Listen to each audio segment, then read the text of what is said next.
Carrie, good buddy. Tristan, good buddy. What's up, bud? What's happening? It's good to have you back. You're in your chair where you're supposed to be, and you look all eloquent and fancy with your background over there.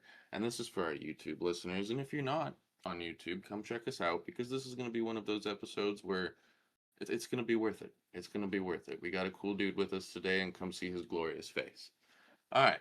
Well, without further ado, what Carrie and I are going to do is we're going to shut our faces because, as all of you, dear listeners, know, we like to talk a lot. And if we talk too much, Yeah, we do. our great guests don't get to talk as much as they should. So, what I'm going to do is I'm going to shut up and I'm going to let a familiar voice jump back in and reintroduce himself and tell us what he's been up to. So, without further ado, Aaron, good buddy, stage is yours. Thank you guys. Man, it's great to be back.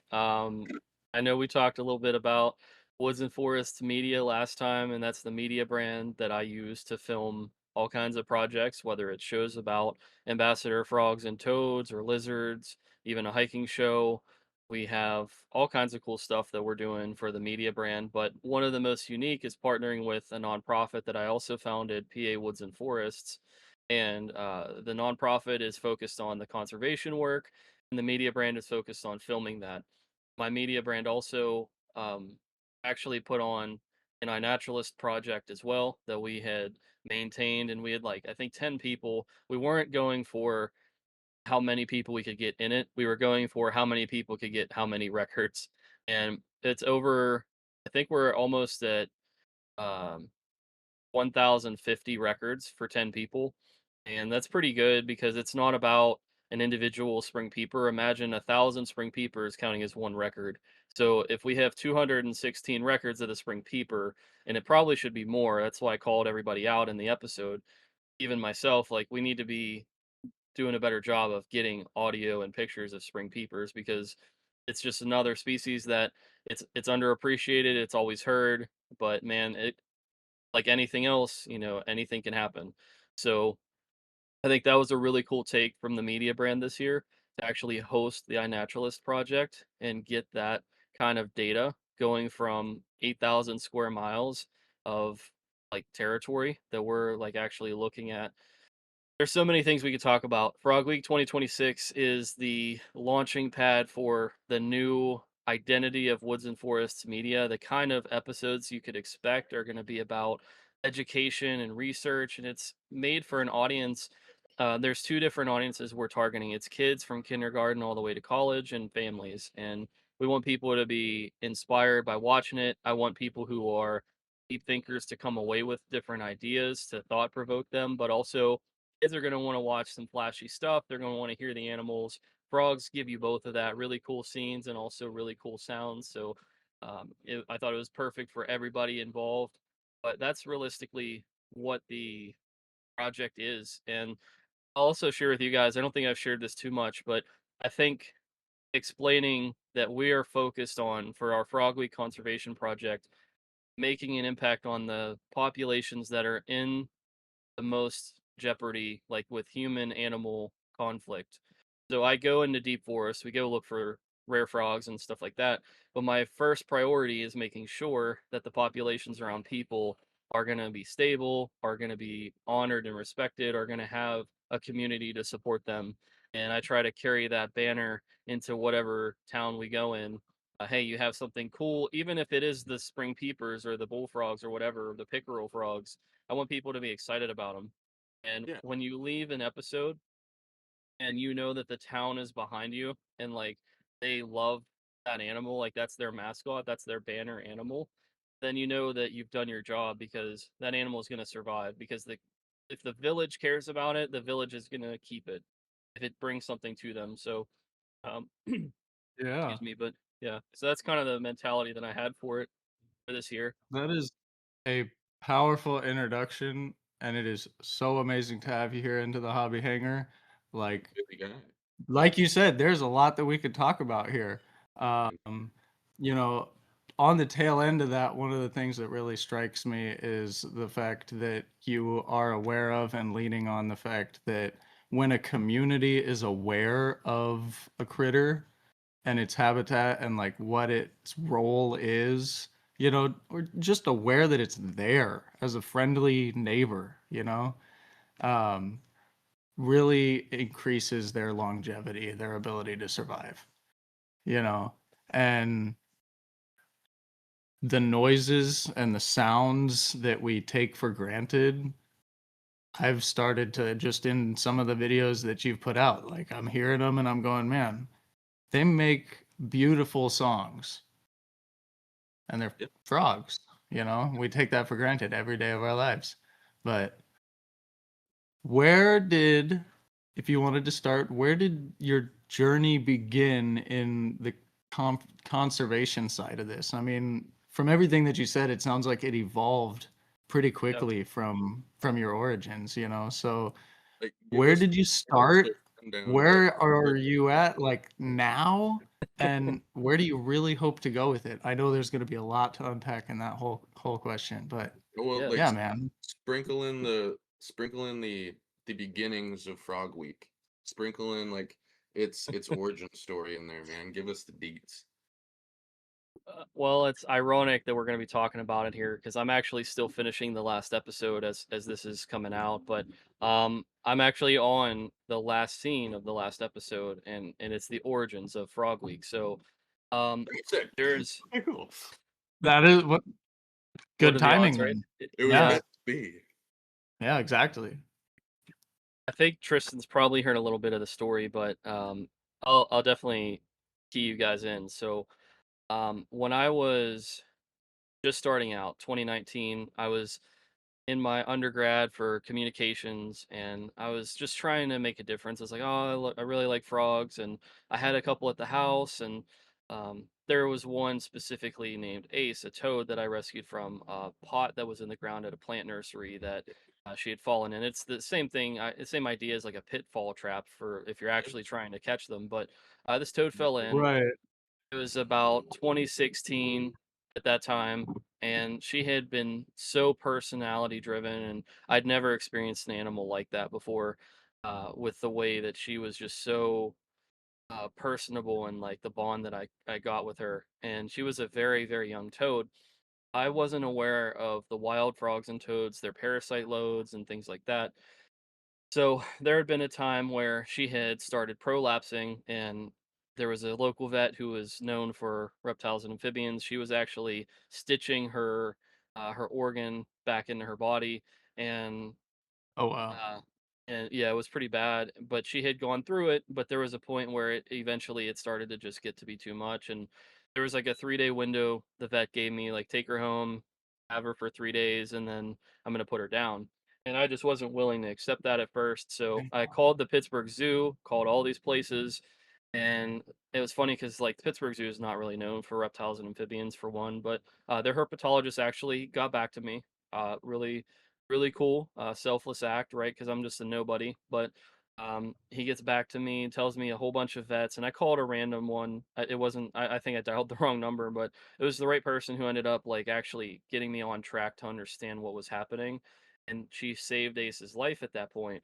And while Ace was in recovery, I said, well, never again is this going to happen. And I just said, I'm going to learn as much as I can, go as deep as I can into this on both ends. So with keeping Ace, I want her to have everything that a wild toad did in the wild. I'm going to bring that indoors for her.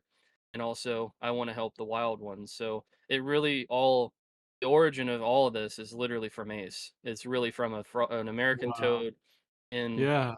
a tank. And what it's become was, going from I want to make an impact, I want to make a difference with these animals because of what I have at home, when I go home, Right. what I see.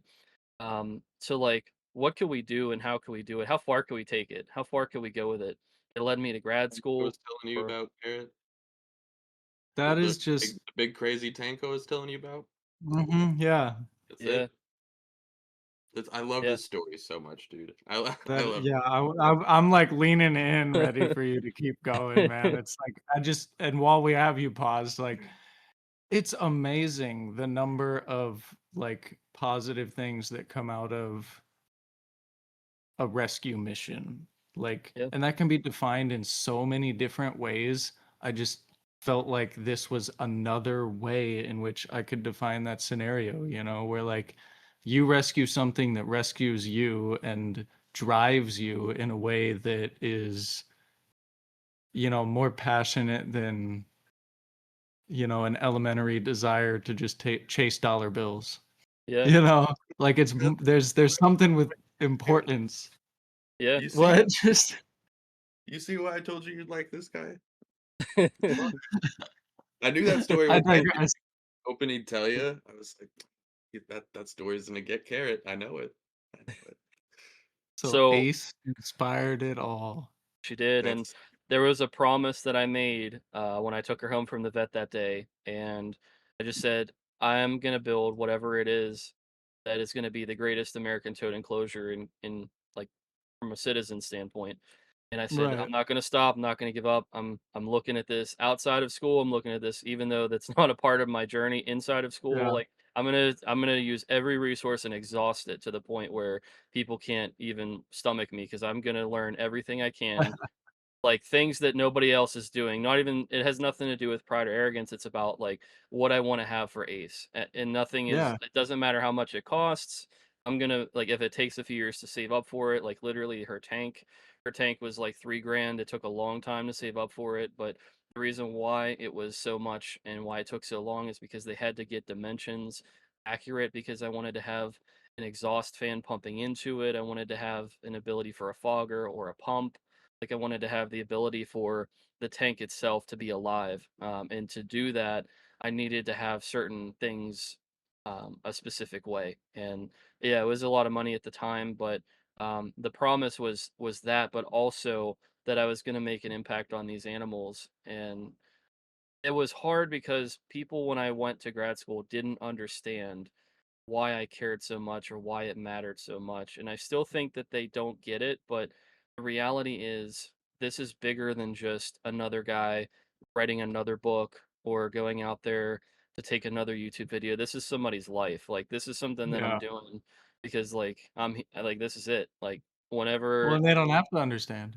exactly. And like I had to match her passion. Like I had to match Ace's like that and like I had to raise myself because of like what she embodied. And yeah, it made me a better person overall. Gave me a sense of direction too. But I love to hear that.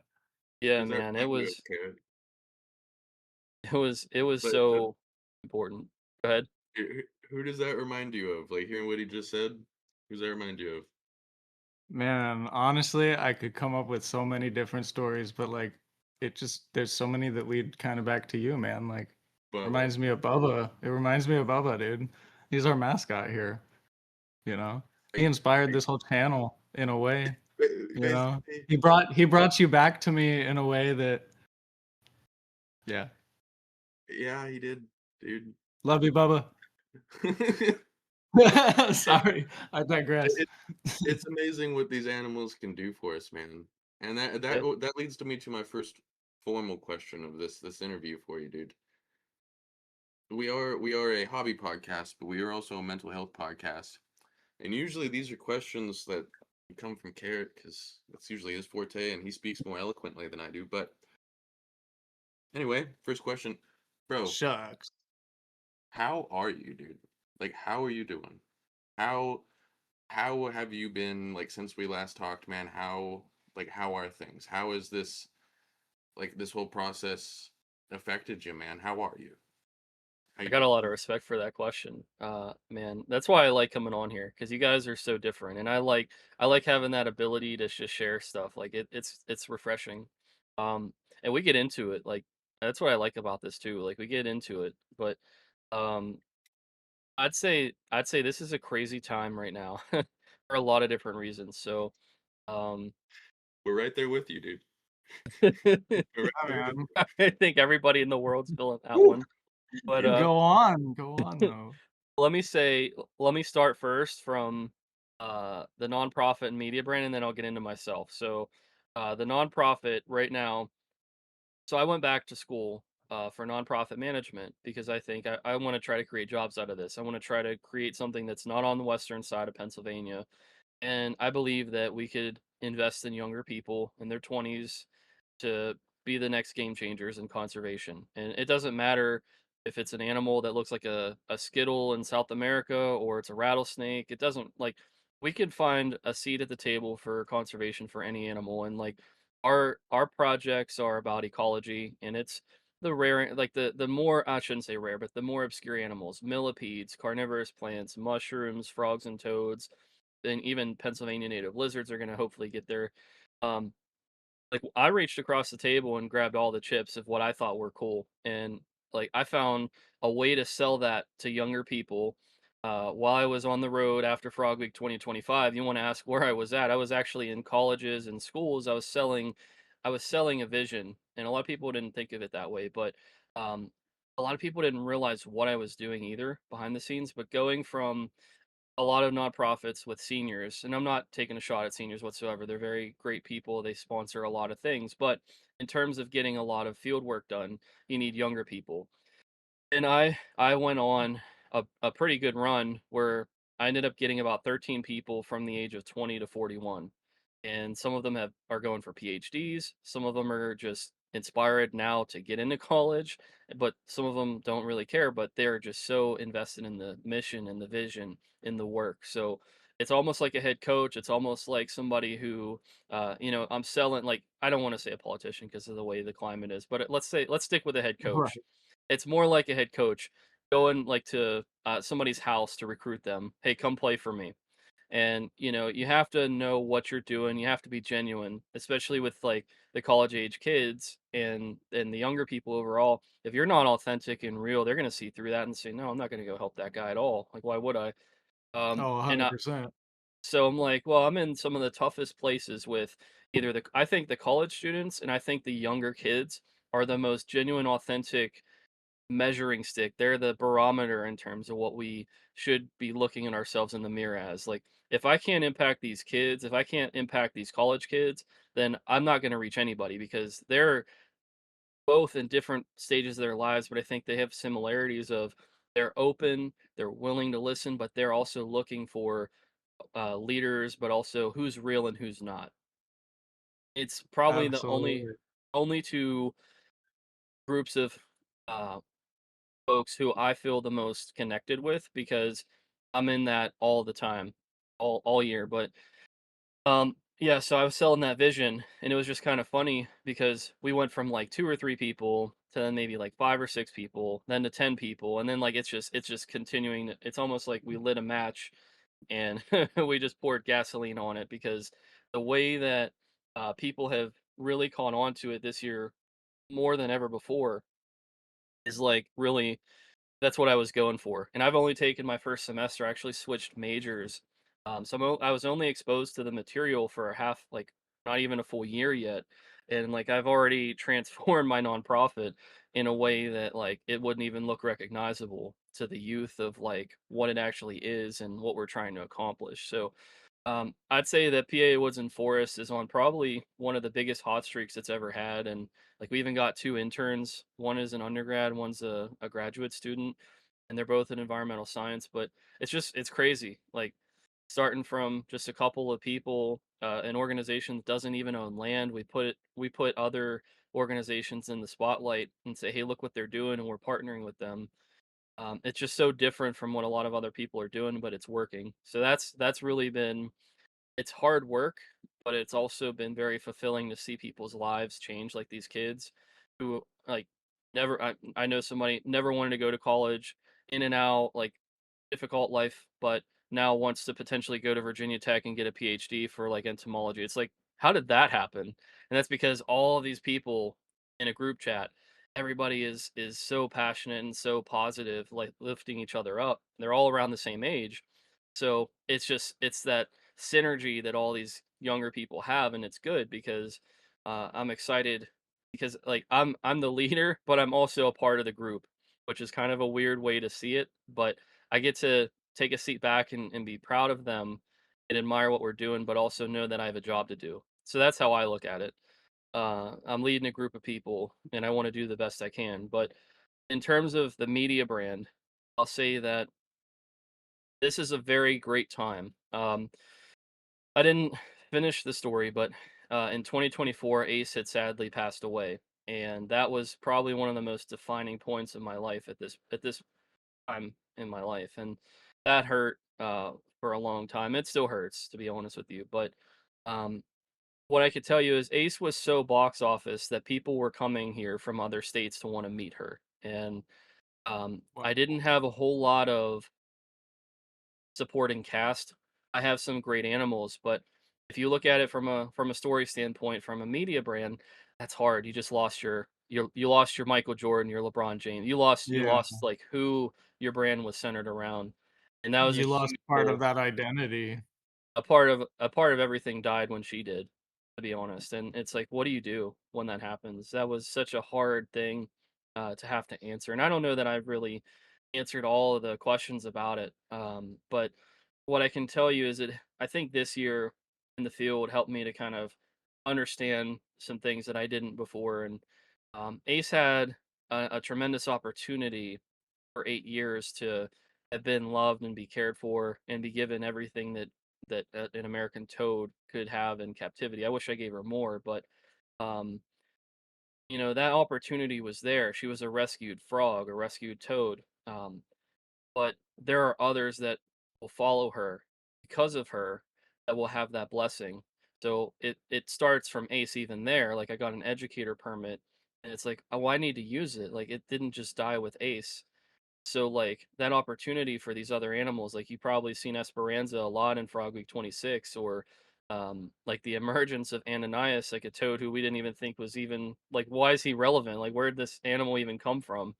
But like so many great animals right now are in a position to lift us up and take us to the next generation for the media brand. Um, the wall lizards are going to be a huge hit. The gray tree frogs are getting a big tank. Esperanza is going to carry us in to, I think, a new generation. But I think that it's the most competitive in terms of who's actually there is. I don't think there's another ace. I don't think there ever will be. But what I can tell you is there's a lot of good depth if we're going to tell stories. Like Esperanza's story is one and one. Ananias, Junior, Baldwin, like those toads have such crazy stories. To be honest with you, I was laughed out of the building a lot in grad school because of saving Baldwin's arm and getting him wrist surgery.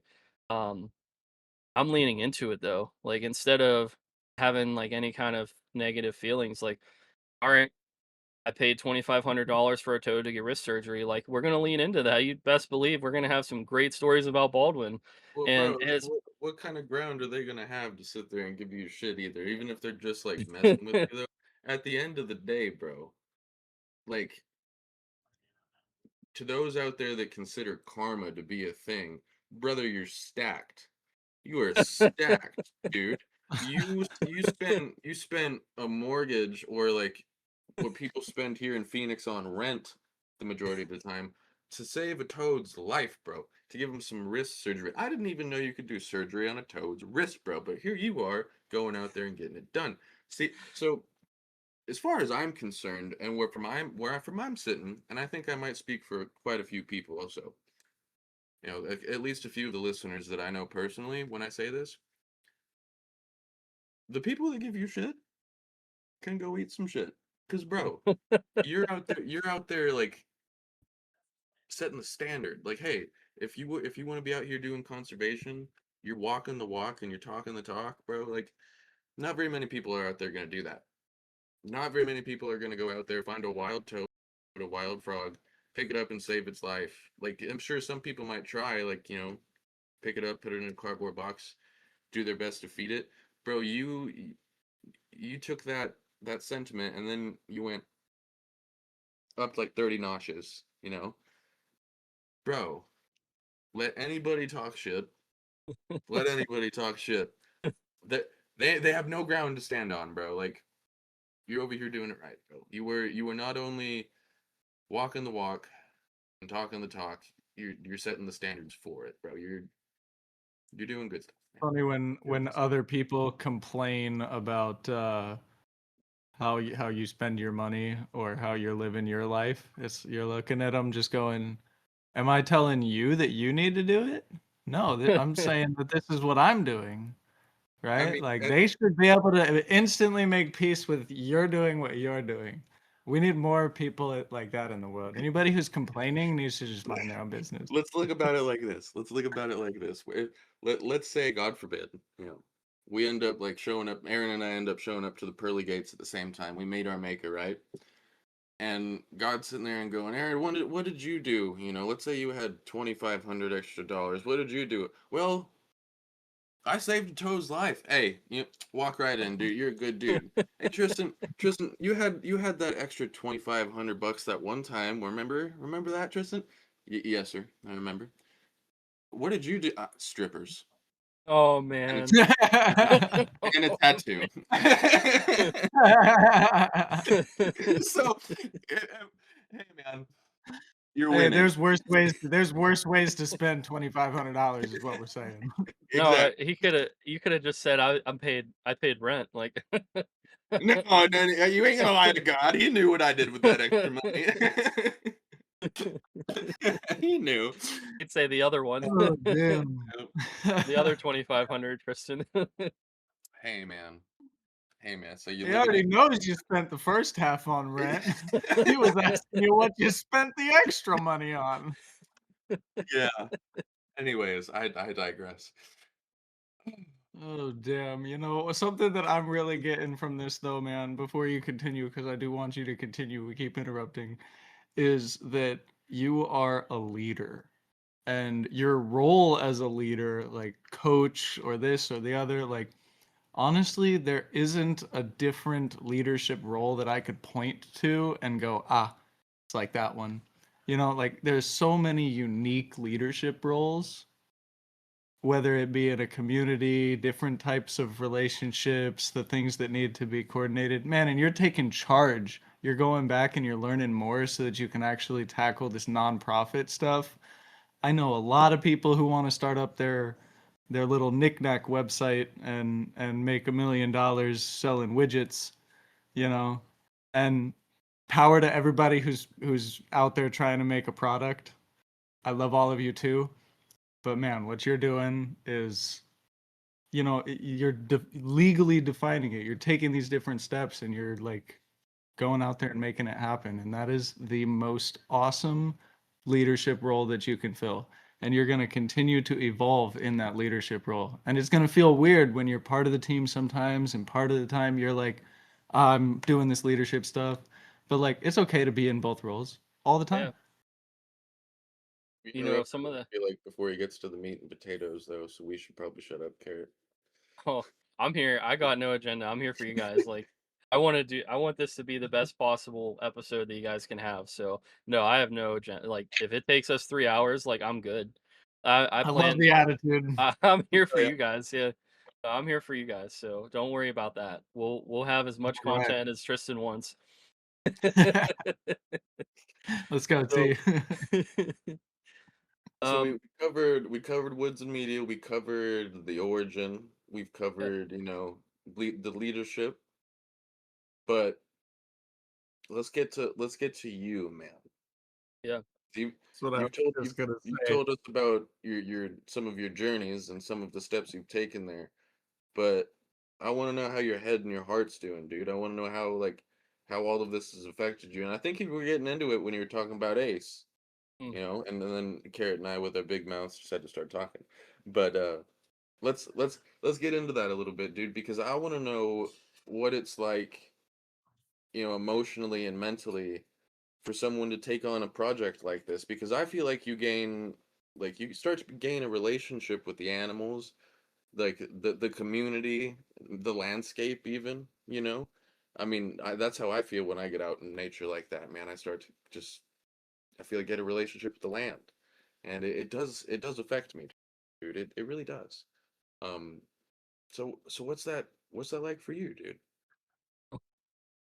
all right. Well, buckle your seatbelts up for this then, because I'll share with you guys. I don't think anybody I don't think anybody's really given me a chance to talk about it. So I appreciate that. Now, the way I'll talk about this first is how it's how it feels, like what it means to like me at least with doing this every year, and then I'll talk about where I'm at.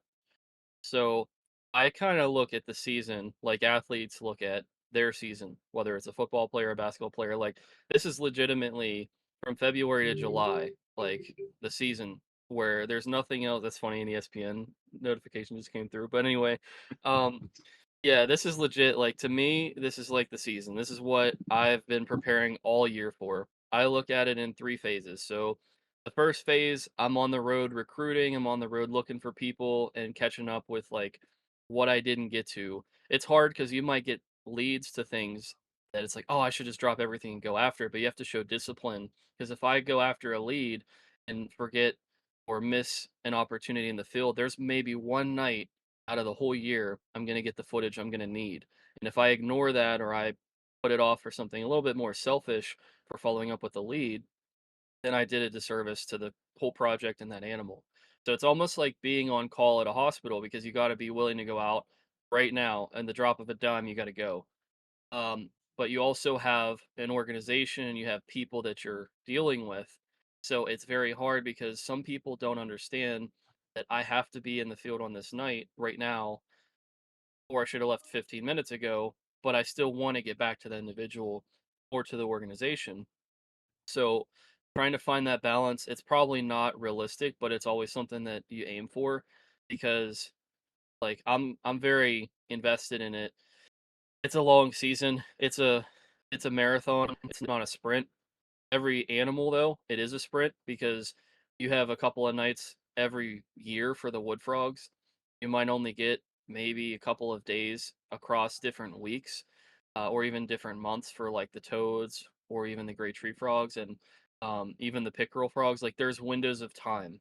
So you have to have a sense of Right. urgency, you have to have a sense of discipline, and you have to be in shape enough to be able to do it. But even the road rescues, like psychologically, how do you prepare yourself to see your favorite animals on the planet smashed from a car or like wounded from fishing hooks or Yeah.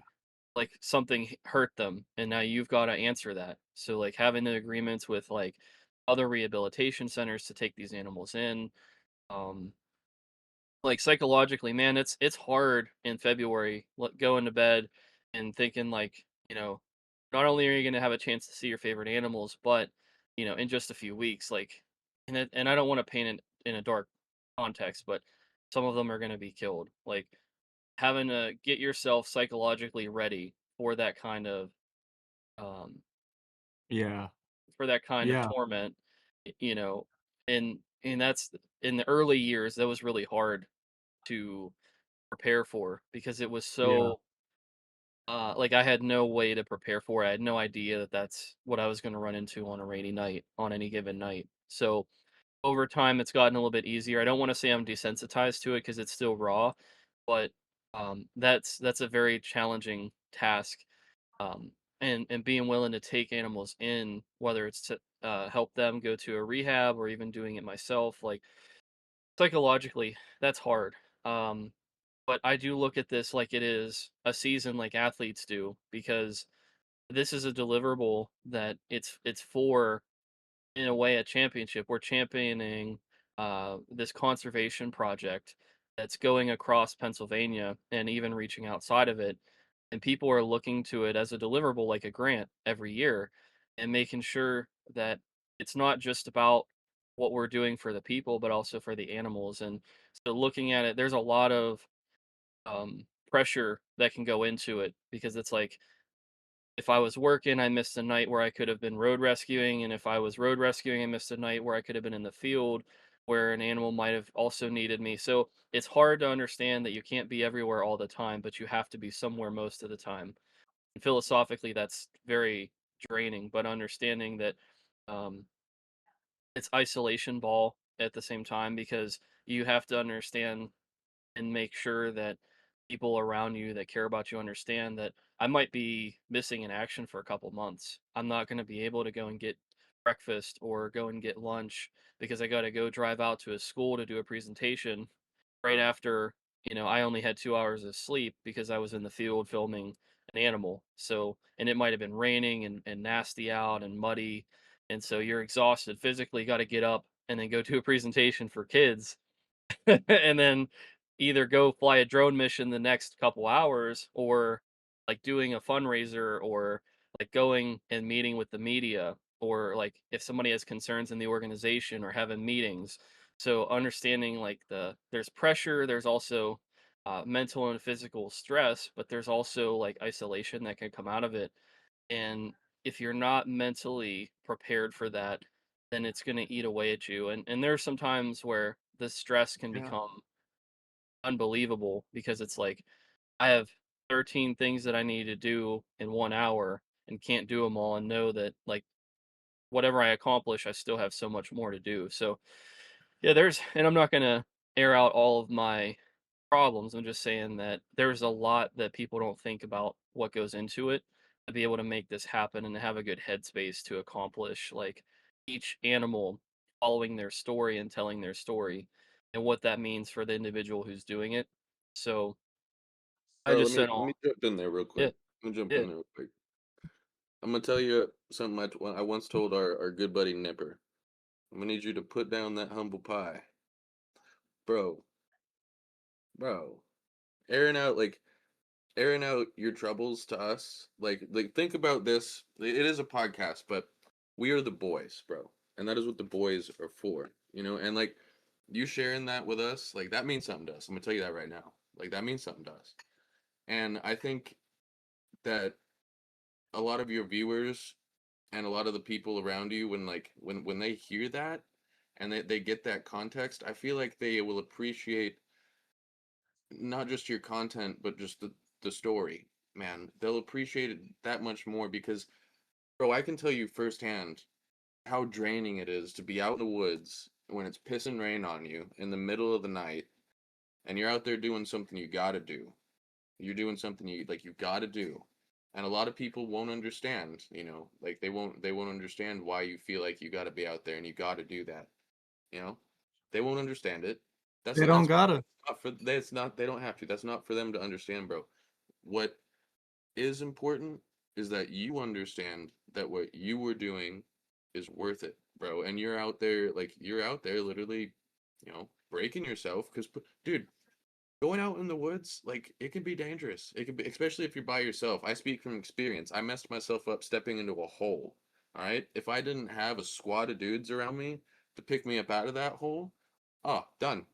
Bye bye, Tristan. I wouldn't have walked out of there, dude. No, no. You're like when people go out into the field and put their bodies on the line, you know, for what some people think is something as simple as just sheer entertainment. That's what a lot of people would say that like what we're doing is, or what you do Right. is entertainment. You're putting your body on the line for entertainment. Well, yeah, maybe that's what it is for those people, but for us it's different. It's not entertainment for us. No, this is our life. This is our life's mission, dude. This is what we got to do.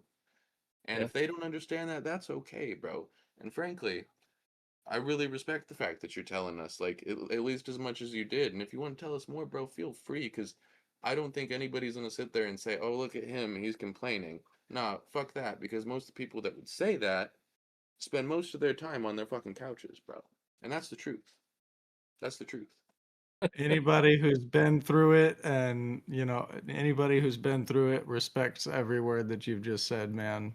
And like there is a level at which, as a leader, while you're describing kind of an on season and an off season, when you're in the on season, right, you're like you're not working 18-hour days in the sense that you're doing the exact same function for 18 hours. It's that you've got a peppering of jobs to do that are so diverse that you can't even put a pin on this is what my job is per se, but all of it is Yeah. important. Like you were saying, there's 13 things to do in 1 hour, and only four of them are going to get done. And that's every single hour. Every single hour, there's 13 things, and only four of them are going to get done.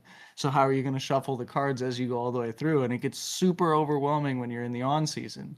And that pressure, that stress, and all those things, man, like I hear it and I feel it. And what I want to remind you of when you're in the on season is that perspective is so hard. You don't have to give everybody else the perspective. You know, it's not for them to understand, like we've been saying. But sometimes we get so overwhelmed that we lose our own perspective.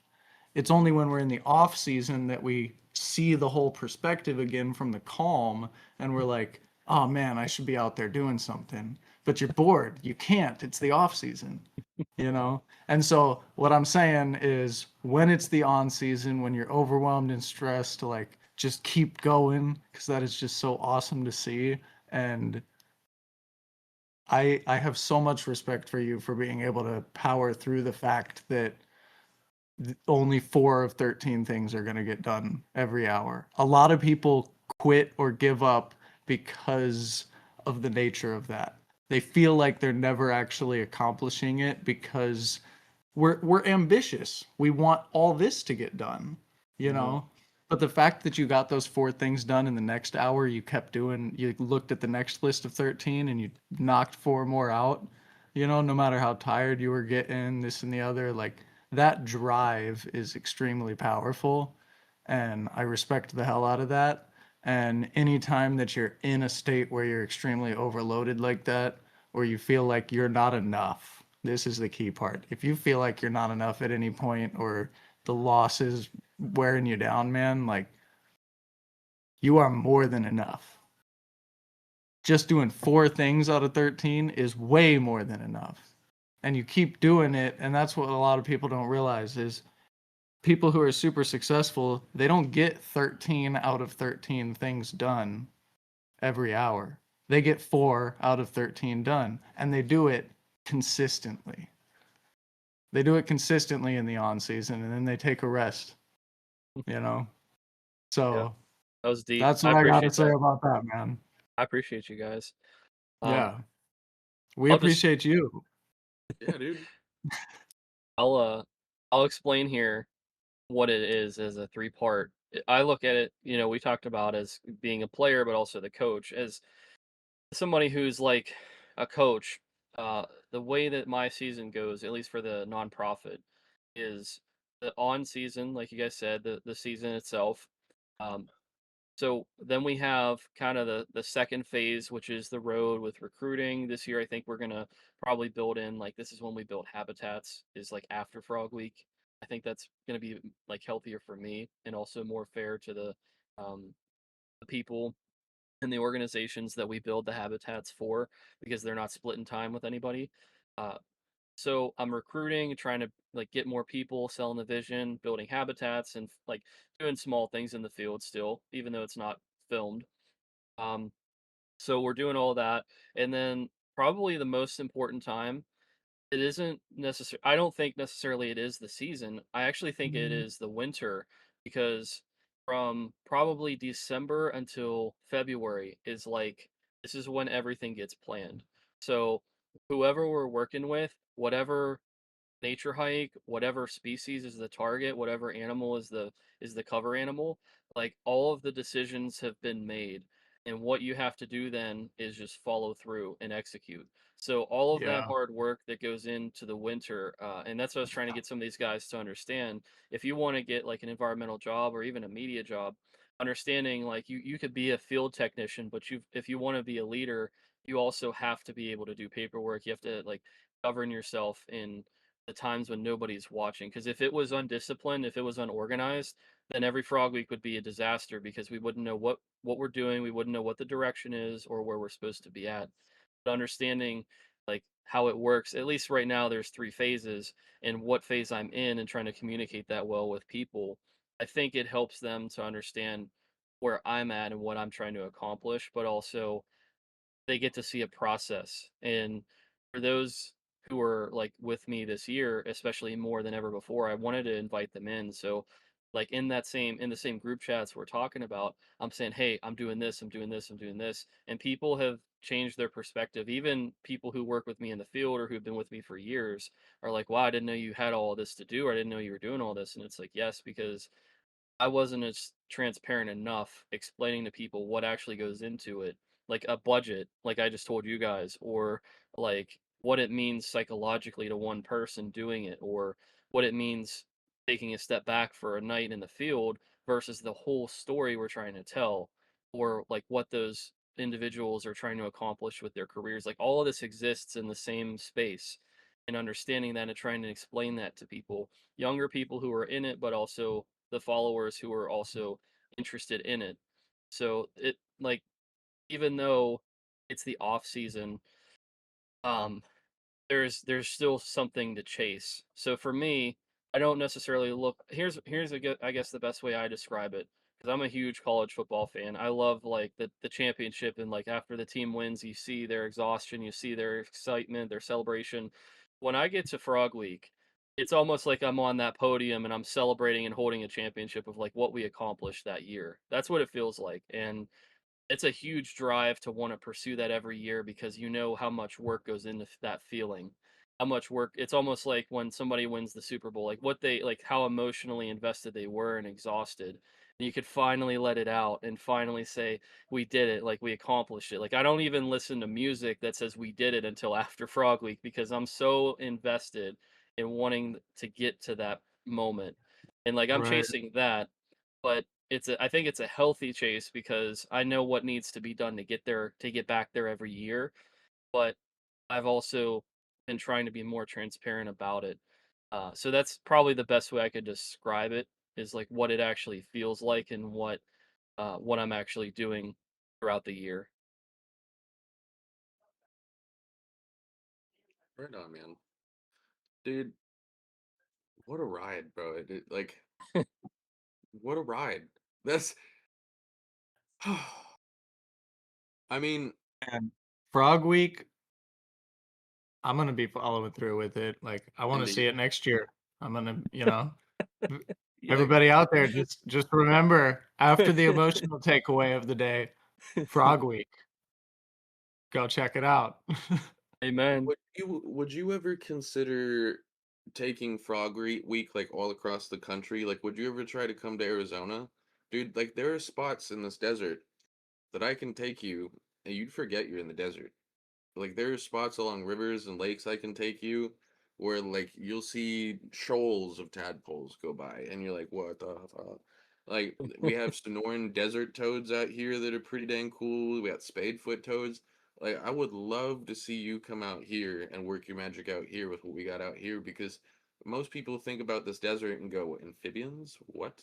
Like, yes, we have them, quite a few actually, and some of them are freaking huge. Dude, I'd love to be able to see what you could do out here. Granted, this place sucks in the summer, so come in the spring. Ironically, Tristan, Arizona is one of my favorite states. I think that Really? I have a lot of love for Arizona because the lizards, the millipedes, and some of the amphibians. Um, I wouldn't be opposed to like. There's a few states where I could absolutely make an impact. Like if I went up to Michigan, if I went down to North Carolina, again with now what you're saying with Arizona, like there are some random places where I could just go, and Mhm. probably parts of New York, but like I could go out there and make an impact.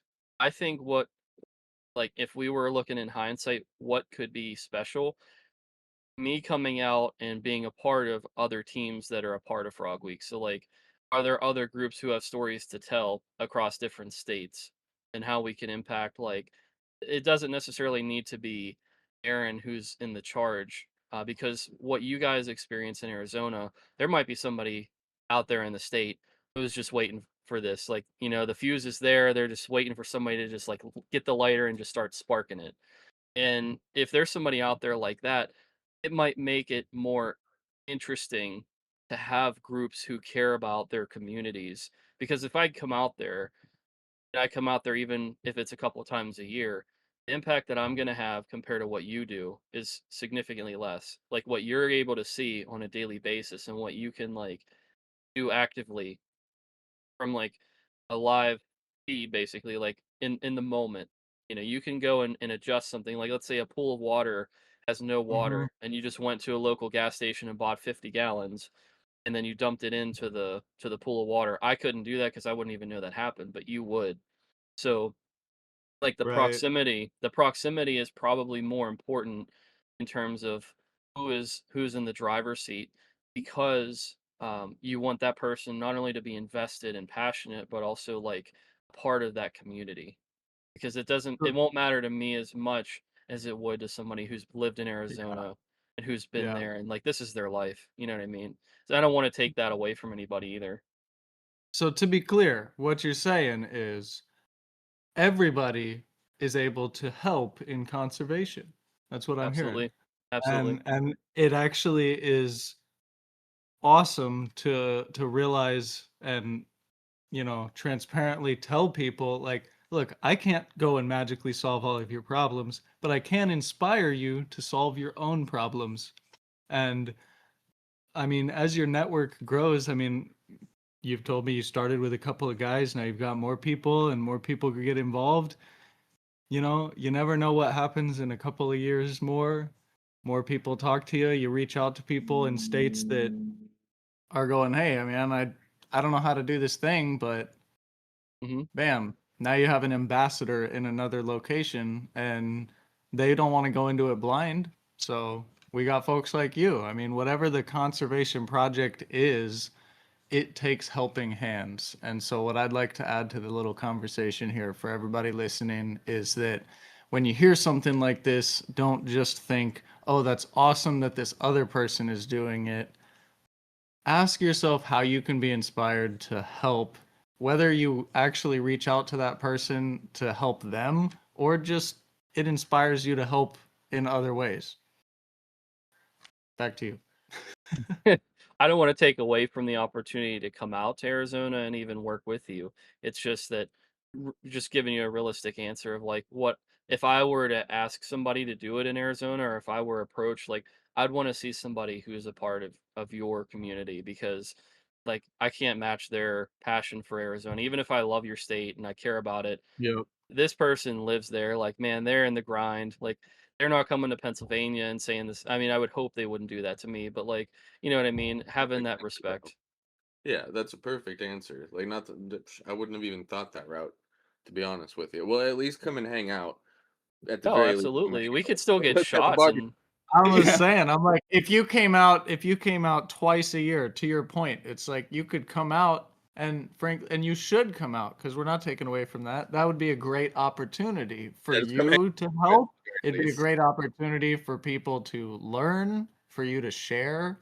It's a great opportunity, right? But then what people are looking for is that year round, like how do we have coverage all the time, like right around me? And that's where the people come in. Mhm. You can get out there twice a year to inspire them and remind them, and then when they see that puddle they can go, oh my god, there's a bunch of tadpoles in here. And if they have one more week of water before it dries up, they'll be just fine. But it's drying up too quickly, let me add some water. That's what I took away from what you said just then. It's like, man, I could save a whole generation of frogs just by adding a little bit of water to a pond that's slowly drying up too quickly. That's an Easter egg to the last episode, by the way. I didn't use that out of haste. That actually happened. I went to a local gas station and I bought about 25 gallons of water and, recently just put it into a drying up vernal pool to get these tadpoles out. So That ironically, is that awesome. yeah, yeah, that's why I used that example. So somebody's gonna see That is that and be awesome. like It's a Easter good egg. example. It's a good example, man. It really gets like yeah, it gets the gears turning. It makes you really think while you're out there. Like, it is only a small act that can change quite a lot. It's the question of what do you do when no one's watching and how do you do it? Hey, you want to talk about tithe and offering, Tristan? I got one for you. You're talking about the pearly gates. So, uh, Here we go. I spend that 60 or $70 on the water. It didn't matter. I was gonna buy all of it. I bought all the water Yep. they had, like, for gallons in that gas station. So, 25 gallons of water, I roll up, there's no water basically, and there's thousands of tadpoles. Our state, legally, I can only get, like, 12 out at a time. It's a long story, but anyway, so I dump that, like, 25 gallons in, and it fills it up enough. The tadpoles disperse, they're happy, cold water. It was like 96, 92, 93 here, like consecutive days. So they were in there probably cooking. Uh, so I give that offering, right? It's the best I had, the best I could do at that point. And then it just randomly starts raining for 4 straight days. And now the vernal pool has been replenished. And I can't necessarily uh tell it in the way that it deserves the respect, but like, to Bro. somebody to somebody who's been seeing this, at least for the last like Frog Week 25, this happened 3 times, and now this year, where you bring your best, you give your very best, and then, like, you come back and it's or like last year, I got done dumping the water in, and I'm exhausted, and I'm sweating and muddy, and I just look up, and it just starts raining, and I'm just like, "This is unbelievable that this happened 3 times in a row." And it would fill the pool up, and I can't explain to people how much of a shot of adrenaline that is whenever you know that something might not make it, but, you know, it's just like, I called that last episode last year, "The Magic of the Vernal Pool," and I played off of that this year talking about it. It's almost like the blessing of that vernal pool because for years it would dry up and there was nothing, but, man, these last 2 years and they haven't been anything different, which is what makes it so extraordinary, and it's ironic because it's the same vernal pool where Ananias is from. How about Oh that wow. for an Easter egg? My That's toad came from that vernal pool, and I might have even rescued him as a tadpole years before he was an adult. Like, if we think about this in the grand scheme of things, the concept of, like, I'm out there Yeah. moving tadpoles, I could have actually had a relationship with my toad, which is why he didn't run from me before I had Before, actually brought him in. that's And awesome.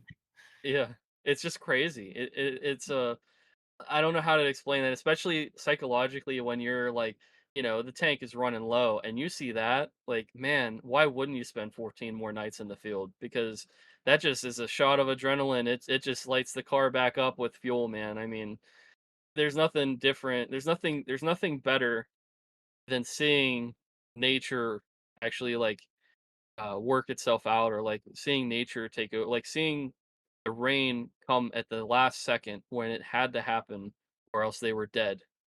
And I've Mhm. seen that. I've seen them die. But like it's just such an emotional roller coaster. It's a ride through Frog Week a lot of times at the end of the season.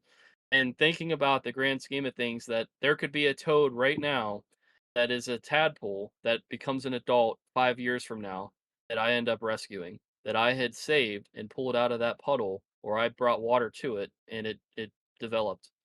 Isn't that crazy to think like it could be years down the road I'm stowing something and I'd reap it years later. I don't know, Yeah, that that's is it's pretty just mind crazy. blowing. And it's like it's not just one county or one vernal pool because I have slots in my permit to have like 7 toads or like 3 gray tree frogs and I can add to that if I can get their attention. So, and I'm not trying to hoard animals by any stretch, but if an animal is wounded or has a problem, I could end up like, yeah, I could be somewhere in western or central Pennsylvania at a population I've been invested in for years, and this toad just looks up at me like, I remember you or I've seen you over the years, like, and comes to me. And I don't want to anthropomorphize the animals, but there literally have been moments where, like Oh, my dude. toad, I named him Silas. He came out of the woods with a wrist injury. His wrist was cut off, and he just came to me, and he was like, Eh, he was making sounds and like, what do you say with that? Like he came to me, like Yeah. he came out, and this Yeah. is the forest. This is not like roads anywhere close. He just came up to me. Dude, He just animals. knew. He just knew. Yeah. There's a thing about like nature and the environment that is so not like mainstream. So I'm gonna sound like a kook. Put your fucking tinfoil hat on, you know. But like the energy that connects different things isn't something that we can consciously like tune into most times, but is definitely always there. You know, like it's prevalent in the story of Tarzan, Yeah, right? And all the way to into real life, you know, and I hear it from so many different people from so many different animals. I'm not even trying to make an argument that dolphins are smarter and this and the like all animals are a lot smarter than we think, man. Like absolutely. I genuinely feel like they have a lot more capacity for a, a human emotion than a lot of people would say. I understand the slippery slope of anthropomorphizing animals. I get it. You know, I'm a monitor keeper. Like I always have to keep in the forefront of my Mm, mind that even though, my monitor lizard Bubba, he's my boy. He's still a wild animal, and as much as like I perceive him to love me and care for me, I still have to understand he's still technically a wild animal, and I still have to respect the fact that there is a factor of unpredictability there that, Absolutely. I get it, but at the same time, there are some things that you just can't explain the behavior or the action you just witnessed any other way, man. You can't. I've experienced it with my animal. I've experienced it with Bubba multiple times. I think Carrot might know what I'm talking about when him and his son were over at my place the last time they were here. They were just sitting there playing on the Switch, right? Like him and Carrot and Orion are just sitting there playing on the Switch. And I grab Bubba, I pick him up, and I just put him on both of their laps because they're sitting on my lazy boy recliner together. And he just sits there and hangs out, watches them play Xbox, like just I'm just kicking it with my Uncle Carrot and my cousin, just enjoying the experience. He sat Chill there for boy. what, like a good like 20 minutes, Carrot, like sat there for a while. Yeah, fucking Just half let an hour or so. let Just my mom chilling. let him, yeah, just chilling, like I'm just hanging out with the boys. But and I've told this story on the podcast like, more than a few times now, but You how know, he's Bubba never made once bit me. yeah, dude. Yeah, yeah, he's a good boy. He's a good boy. People like yeah, you just have to meet him to understand him. But that lizard did save my life, dude. Like I was in a bad Carrot saw it, dude. Like he can attest to this. He was there. Like he saw me and what a bad way I was, dude. Like he remembers the time where I was like ready to just sell everything I had, give up everything, give up Bubba, give up this tank because this was the tank I raised him in. This one right here. Sell my car, sell everything, get a plane ticket to Poland, and then jump on a train, take that train to the Ukrainian border, because at that point the Ukrainians were taking anybody with a pulse and a reliable trigger finger, bro. If you can shoot straight, they'll take you and they'll put a weapon in your hands. That it's the truth. That's what the beginning of that war was like. And Carrot and I had just buried our best friend. Like literally, he buried him. We buried him with our bare hands. We did like with shovels. We moved that dirt. We buried him. As the tradition of his people. Like I was spiraling, bro. And one day, as I'm sitting there thinking about like what I'm gonna do and how I'm gonna do all this, I'm looking at this tank. Bubba's just sitting there. He's about this big at this point. He looks up at me. He just, I'm not going anywhere. He closed his eyes, shook his head, and looked me right in the eye again. So I'm not going anywhere. How else am I supposed to like explain that interaction with that animal without anthropomorphizing him? I butchered that word, but anyways, you guys get the gist, right? Yeah. How can I explain to someone without getting to that depth to and a lot of people will never understand that. A lot of people be like, that's just nuts. That's whatever. Well, hey man, you haven't met Bubba. You might change your mind if you did. Hey But man, if I ever get reincarnated, I hope that I'm a lizard and that I'm just like Bubba and that I'm able to look at somebody who doesn't understand and I'll be like, I don't even understand either. I'm a lizard. But what I do understand is the universe needs me to look at you and be like, "Hey,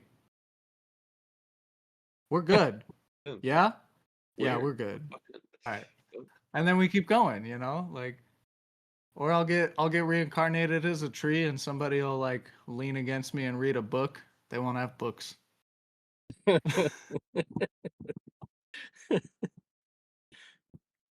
So I'm actually curious with some of these episodes.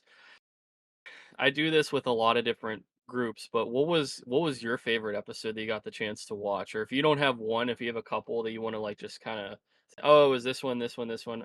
Because I just genuinely I like to hear kind of from anecdotal from like different people that get a chance to see it, like what you guys actually thought was Oh, your favorite Bullfrog, hands down. I love Bullfrog bullfrogs. They're episode. freaking cool, dude. Yeah, the bullfrog episode, hands down. I love bullfrogs. I think African bullfrogs, I think bullfrogs are cool. I think so I really liked how you did that one. I just like the flow of the videos in particular, all of them, but the one that stood out to me the most was the bullfrog one because I'm a little biased and I really enjoy bullfrogs. I thought yeah, dude, it was the bullfrog one that I enjoyed. I really liked that one. I'm biased though because I like bullfrogs a lot. Well, we pulled the curtain back on the American bullfrog. I think that showing people that it was an animal that was, um, planted by the Pennsylvania government at that point, for gigging. They put who knows where they actually were native to, but Yeah, showing that and then showing them going to vernal pools. A lot of people don't think that they do that. And I think it might be a spoiler for Frog Week 2027, but if I'm out there and I happen to be at the vernal pools and see bullfrogs, I feel now I almost have an obligation to film that because I don't think I've ever done that. Like I've seen them, just never filmed them because I didn't think anything of it. It's kind of like that aha moment when I made the spring peeper episode. I'm like, guys, we're doing iNaturalist, we're doing all this. Like, we need to be documenting the spring peeper. I feel like I need to also show, like, okay, we talked about this. There was a source on it. Is it really like the pickerel frog episode? You guys might have heard that pickerel frogs are so toxic, they'll kill other frogs if they touch them. And then what did you see? I don't know if you guys both got the chance to see the pickerel frog episode, but an American toad is going to get signed by Dana White because he just put that pickerel frog in a headlock and didn't care about what our myths are about them. That American toad said, Mr. Pickerel Frog is going to go 0-1 in the octagon tonight.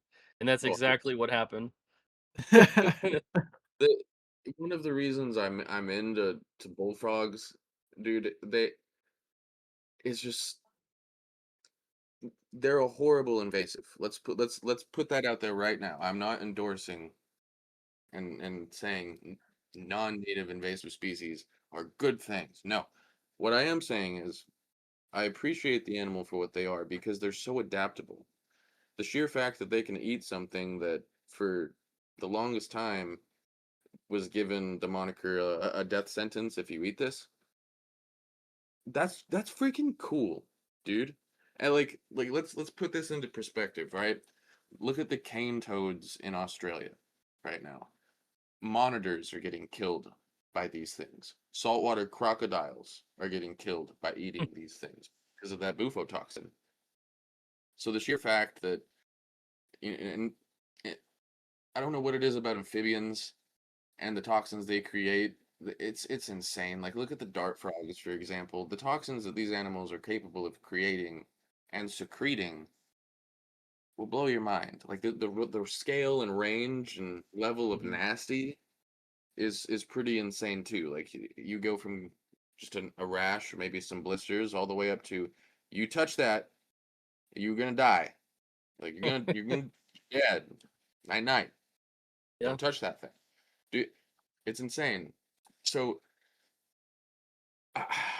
I just appreciate the fact that they're basically in my opinion biological tanks in their biome and their habitat because they can gut something like that and I don't know I just appreciate that. I don't know why I had to go off on this riff, but I just appreciate I that think it's If that's they great. can something put it in, if they can put that it in they their can mouth, they can eat it.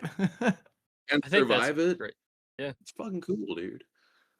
But yeah, like I really did Man, if I enjoy eat the way that you 3-day-old pizza, I'm all fucked up, and that thing's over there eating poison. Yeah. exactly right. Like, dude, I look at a piece of produce that I didn't wash the wrong way, and I'm already getting a stomach ache. I can only imagine eating a toxic frog. But hey, dude, it's nuts. Nature is insane. But I really did enjoy the way like how you explained it all because I genuinely did not know that before I watched the video. I genuinely thought they were a native species. I had no idea. So that was like, damn, that's nuts. Like, okay, cool. What else do I not know? And it made me want to go like even further down the rabbit hole. That's one of the other like reasons I do enjoy your content is you'll paint a picture, you'll create a story and tell a story, and that story makes you want to go, well, there has to be more to the story, so people will either go out and look for these frogs on their own and continue the story that way, or just go down rabbit holes and find out more about like just what's in their own area. Yeah. That's one of the things that I think super cool about what you do, dude, because you inspire people. You don't just inspire people to get their asses off the couch and go out and look at, what they got in their backyard. Even you inspire people to learn. Like, dude, I can tell you right now, as a father of two young kids, they love when people come in, like people that are not their teacher, come in and teach them about like just random nature stuff. I know from firsthand experience because I myself have gone and taken my collection into classrooms, and I saw the lights light up in those kids' eyes, man. I see it. I see it, dude. And it's I think it's essential. I think what you and I do is essential for not only like the future of the frogs and the future of conservation, but just the future of the planet, bro. Like we got to teach these kids that we got to take care of, what we got out here. I'm not trying to sound like a hippie or a tree hugger, dude. I used to be a grunt and I would blow things up for a living. Right? Guilty of that. I'm Greenpeace would not like me, put it that way.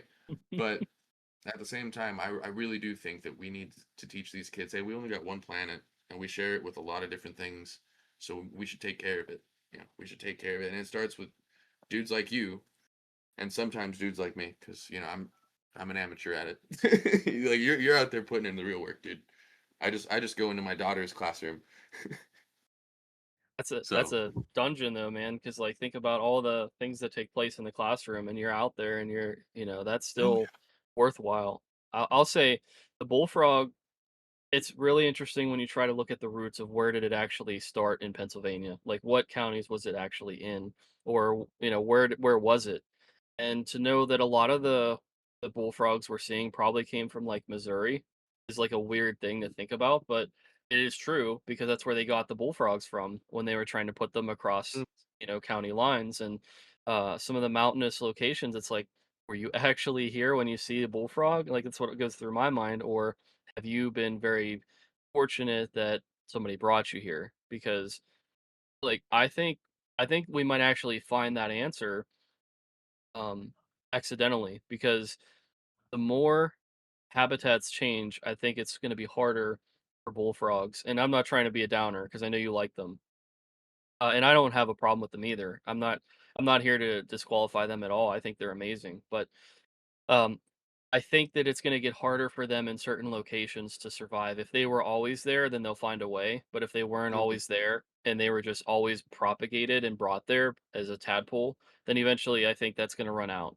No, it Um, makes sense. It but makes sense. Honestly, it's nature doing what nature's supposed to do. You know, I mean, granted, humans have a lot of hand in that, mhm, and probably shouldn't. But no, I think you're right, man. And what you're saying makes sense. It's if conditions change and they were never meant to be there in the first place, well, then it's probably nature cleaning house and doing what it's supposed to do. You know, uh, but let's say conditions change and they find a way, they figure it out. Well, then yeah. they're like what I said earlier, just little biological tanks. Damn, like damn. What Dude, I I mean, notice, I toads think in the green general, man. frogs, I think the green frogs realistically are gonna Um, I think they're gonna remain. I think the green frog, it's gonna be a hot take. I think the green frog, at least in Pennsylvania, is as abundant, and this is a crazy thing to say, but I think it's as abundant or even more abundant than it ever has been in its history. Because we are making so many opportunities for this little frog, and it's not the green frog's fault.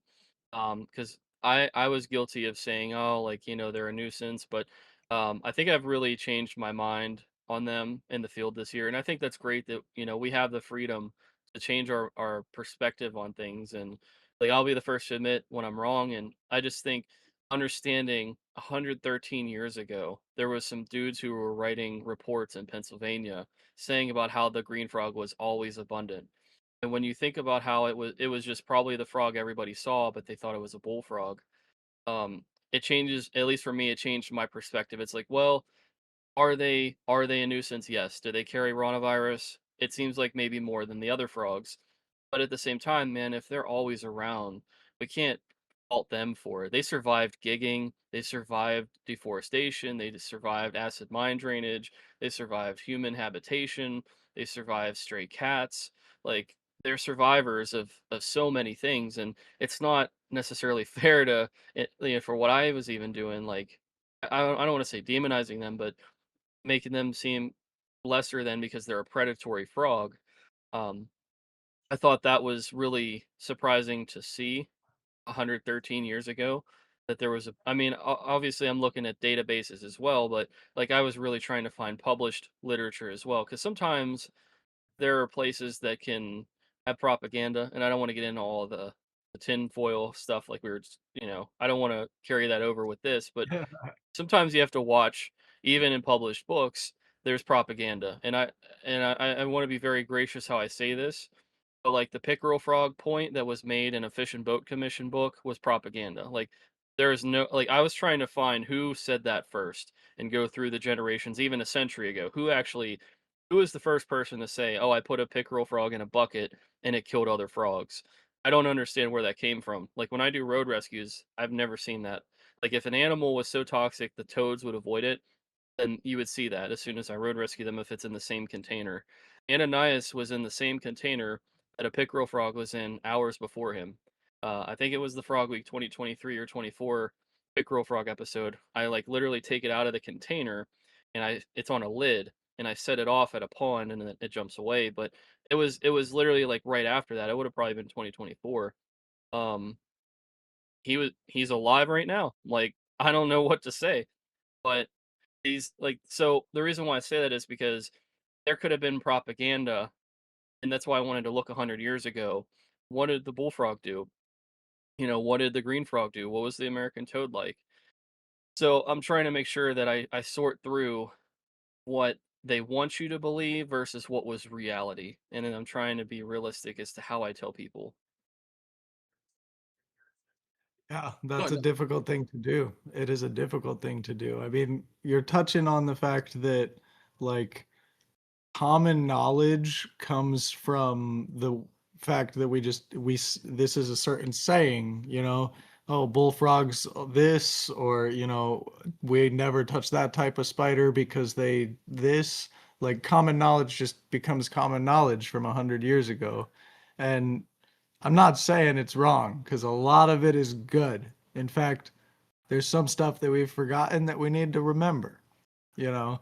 But what you're touching on is on the other end of it. There's stuff that we continue to remember Hmm. without any real basis, Yeah. And so you're going, where does it actually lie with the frogs? Yeah. And it has not been a cited source for the pickerel frog episode, but even if you like Google about American toads and mixed species setups, they'll be like, "Oh, toads are toxic and they kill other animals." It's not true at all. I don't know where that was founded. I have never like I do it. Like I had kept them with wood frogs. I kept them with gray tree frogs. Like I've done it for years, even skinks, and like they don't kill other animals. So just and that's like I guess we're connecting here from the hobby side of things, but I just don't think that some of these reports are accurate what some people are saying and it's hard, I'm guilty of fallacies and misunderstanding things as well. But in terms of wanting to really put this on for folks to maybe they can use my videos as a source. That would be amazing for like some of the college kids. I want to make sure that I at least get them to think about it rather than they think it was just common knowledge for whatever, with propagating Yeah. frogs or pickerel frogs being too toxic for another animal to touch or even American toads being toxic to other frogs. Like, it's not real. I mean, I it's think a real lot probably of to an it, extent, but yeah. See, I think a lot of the things like that stem from fear. Like you know how like everyone says, "Oh, every snake's a bad snake," or like copperheads or chase you, or like that. Those weird little tidbits, and then you go out and where someone like me or yourself goes out and tries to put that theory to the test, and you're like, "Well, the snake's not chasing me. It's just that I'm standing between it and water, and it feels safest in water. So it's not chasing me. It's trying to get to where it feels safe." Or if it really is coming after me, I'm probably too close and I've scared this thing to death. And it's fighting for its life. Or monitors, for example. Savanna monitors in the monitor keeping world, they have a bad rap. Everybody says that they're just mean, aggressive, just like Nile monitors. I find that not to be true. I find it really has a lot to do with the individual, how young you get the individual, and how you raise that individual. And a lot of the factors of its early life are going to play pretty heavily into your experience with that animal. For example, Bubba. I got Bubba when he was probably like the size of my index finger. He was tiny. Like he still had a belly button coming out of the egg. Like I was shocked that this animal survived import, frankly. Because they come way across the pond from Africa on a boat, or a Wow. plane, and a lot of times they come in like on death's door. Like Penny, this girl in this tank right here, she was one of those animals. I had to feed her with a syringe. She hates human beings now because of those forced interactions at a young age. I can't touch her. She won't let me interact with her. Like the extent of me interacting with Penny is I feed her, and if she's having some shedding issues, then I have to force that interaction, pick her up and put her in the bathtub. She hates that. But Bubba, I got him at an age where a lot of that trauma, like he was still too young to remember a lot of that trauma, and monitor lizards do remember. They're really smart. They remember these things. They remember like the trauma human beings put them through and associate that with humans and will hold a grudge. They do it. It's the truth.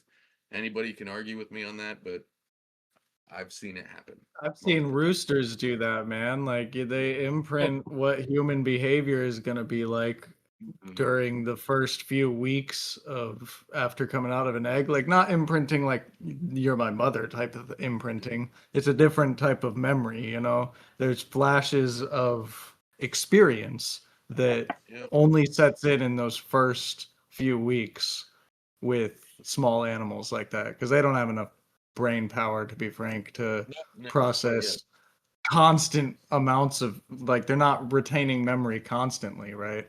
But They like just have to be those sharp enough to survive out core of basically. those yeah, but those core memories, those We'll core see. experiences will stick, and that's why you'll end up with one goose that's an asshole and one No one. goose that Yeah. comes up and just wants to eat freaking dog's kibble out of my hand. But basically, what I was getting at here is it's really going to differ um with the animal, and a lot of times like when people get these monitors and right away the animal's aggressive and mean, like they're like, oh, they must all be this way. Well, no, you just have a traumatized animal that got shipped from the other side of the world in a pitch dark box with no food or water.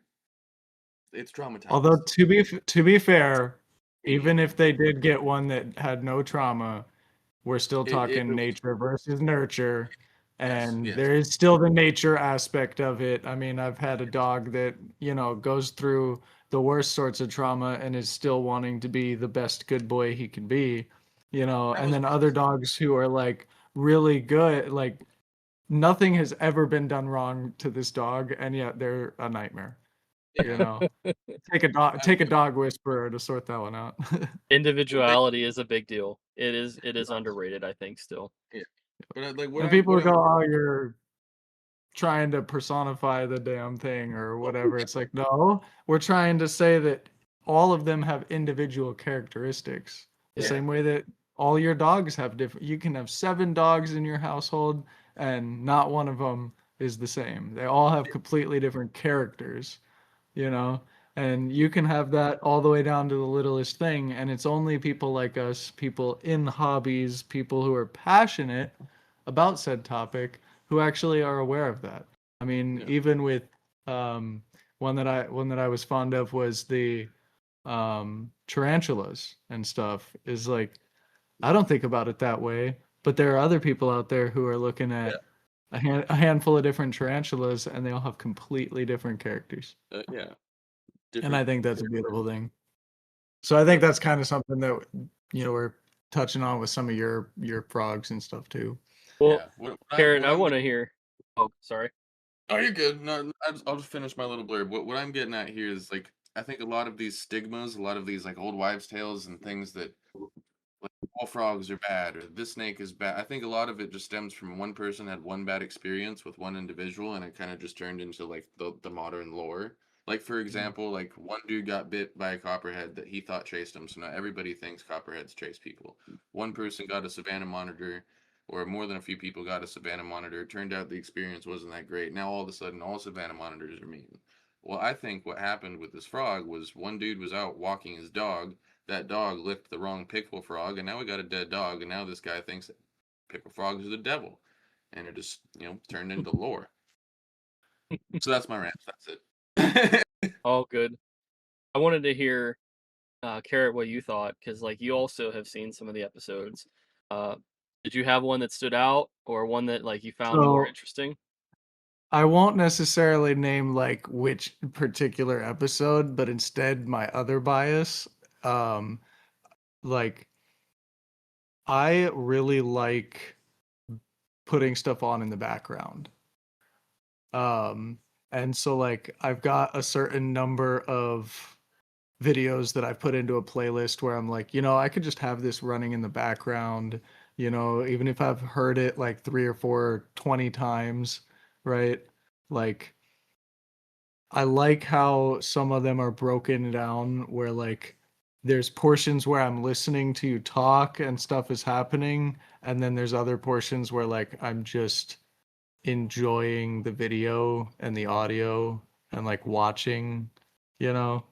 And I'm very biased in that because like I like white noise and other stuff. And so like a lot of the parts that I really enjoy are just the raw footage and raw sound, so like as much as I love hearing all the things that you have to say, right, I'm more biased towards actually some of the silent segments, um just because that calms me, you know and so yeah, man, I don't know, I mean, it's got me going down the rabbit hole on a lot of the different things, but my mind goes a million miles an hour, and so I couldn't possibly pick like a favorite episode or a favorite frog that has just come to my attention now that I'm watching your videos.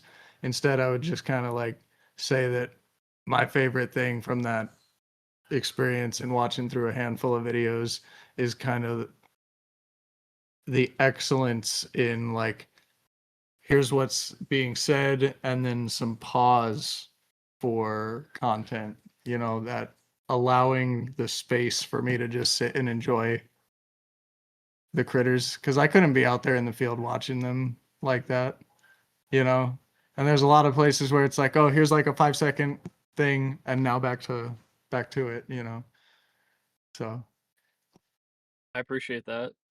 Yeah, because something I could put on in the background is what I'm saying, and yeah. just enjoy over and over again. Now, I'm curious to hear what your thoughts are for you guys about the Wild Vivariums episode. If you guys had a chance to see it, I know there's a lot of episodes you got to preview, and the fun thing is you guys didn't see all of them yet. So there's 4 that you guys won't have actually previewed that are I'm waiting for them to debut. But I just wanted to know. So I'll put this into context for your viewers. I think that as the guy who's been making them, my episodes for Woods and Forests Media, which are the Wild Vivariums episode, the Woods Uncut, and realistically, I would get 2 cracks at it every year for Frog Week. The last couple of years, not every year it was like that, and that's for another time. But um, the first episodes that I had made, I didn't think were of the same caliber as like the wild frogs, and that kind of ticked me off because I'm making content for months about these tanks and about these animals. Why can't I have an episode that matches the same intensity and passion or whatever as I do for the wood frogs or the bullfrogs or whatever? And I really had to sit back and think, how am I going to like how am I going to make this make sense in a story about Pennsylvania frogs? Like, how do I make sense to get Max into it, my Australian white street frog? How do I make sense of like, oh, here's like rescued frogs and toads, and I want you to pay as much attention to their episode as any of the other species?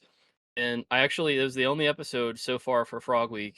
Very rarely do I have to do this, but I actually had to go back and I had to redo it because I didn't think the first version of it was good enough to compete with any of the other episodes. So I put a lot of effort to make it competitive with the other episodes, and there are no gimmicks, there's no funny business. It's straight up. It's um trying to take people on the journey for the Wild Vivariums episode. There's an undertone of that for Frog Week this year. So, taking the journey of watching Frog Week, but understanding we're trying to nudge you to understand that Wild Vivariums is next. So the show about ambassador animals, gray tree frogs, white tree frogs, and Italian wall lizards is coming next. That's what'll follow Frog Week, and trying to kind of shift people into understanding that it was like the goal, because we're relaunching everything from basically this point on. Is like everything is different. I mean, the Woods Uncut, the Toad Tank had something in the winter, the takeover, and that kind of cemented that it was the flagship show for Woods and Forests Media. But the other shows have been paused, so we could revisit and like reestablish them as what their identity, what their soul is going to have for the brand. And I thought this year's Wild Vivariums episode was the most competitive I'd ever made. So I was just curious as to like if you guys had gotten to it yet, or if it's something that's inspiring you now to want to go and check it out. I definitely I want do to go and definitely watch it check it again. out. Like, That's not the see, one I've got to, but I'm not going to apparently give myself any excuses here. I have listened to all of the playlist that you sent over. I've only watched about half of the content. The other half was watched by my son while he was in the back seat of the car, and I was trying to get like some stuff done, you know. my Um, kids watched it too. They loved it. and then here we are already on the show before I could actually circle back to see the half of each episode that I missed. That's all right. Yeah, it's funny, dude. Like between like his kid and my kid, they've probably watched 100% more. I didn't get all the way through it like I wanted to. I've been watching it sporadically ever since he sent it to me. Like, I have free time. I watch now. I do homework. Aaron sent me homework. I must watch. No, dude. It's the Let best me tell kind of you. homework. Yeah, no, let me tell you from this standpoint. As far as as far as capturing an audience, like once you sit down and you get into the episode, it doesn't matter what age group, like you can capture that audience. Dude, my 5-year-old son, who has the attention span of a goldfish. Okay, I love my son. Don't get me wrong. But he has the attention span of a drunk goldfish. Okay? And he sat through and watched your videos, dude. Like my kids are growing up with animals like all over the place. For them, like for an animal to be impressive to them, it's really got to be like attention grabbing, or the person that's explaining it or how it's being explained has to be done well. And dude, you got my little nightmares to sit and watch your videos, bro. Like you're doing good.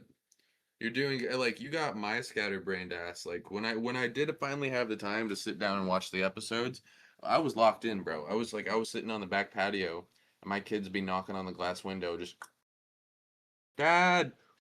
You're like, Oh, I'm you watching need dinner? something. Sorry. Like, dude, I No, get into like them. freaking quality aside, because that just gonna keep on getting better and better and It's better, gonna keep getting with better. time, right? Quality aside, like I heard this, I don't even know where now, but it's super relevant. Um, you know, some people have a difficult time like focusing in on a subject because why should I care about something that you're saying if you don't care about what you're saying? Right? Oh, So a kid is in a classroom and the teacher is telling them all about whatever in this here book, right?